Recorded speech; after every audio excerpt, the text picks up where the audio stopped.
Hi, I have decided to do a post today on something that I don't often talk about, and that is something that can disrupt older children's sleep. A lot of the work that I do ends up being with younger babies and getting them into a good sleep routine and things, but sometimes the older ones get forgotten about. So this is something that I did with my boys when they went through a phase where they were frightened of the dark. I picked this up and it really helped. So I just wanted to share it with you guys. This is an Usborne book and it is by Anna Milburn and it's called I'm Not Very Afraid of the Dark. Now this takes you through a journey of this little boy who is frightened of the dark, and it just breaks down all of his concerns and where his kind of train of thought is coming from about what makes things scary, things like shadows when it starts to get dark, and that things feel like scary, and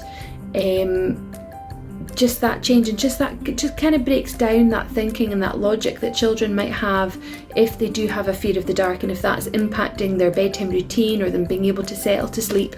Then introducing something like this as part of bedtime routine is actually a really good idea.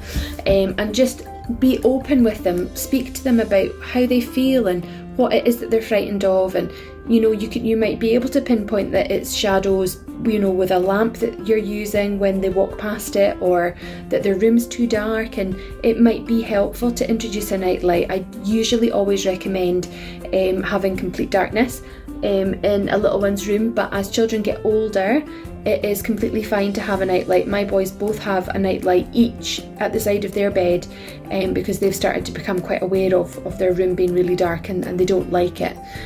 So if you want to get brownie points, using a red nightlight will not mess with the production of melatonin, so that's a good idea if you want to invest in something. My boys have literally got little dinosaur lamps because they're into dinosaurs, so that's also fine too. So if there's something that they're into and you can get like a little novelty lamp, then that might help them to feel safe, and you can always refer to that as well and say, you've got this light to keep you safe.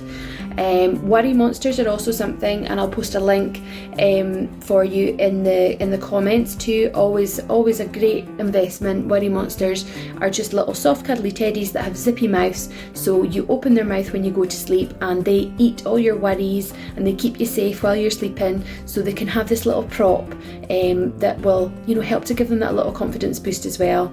If it's a monsters thing, I also recommend monster spray.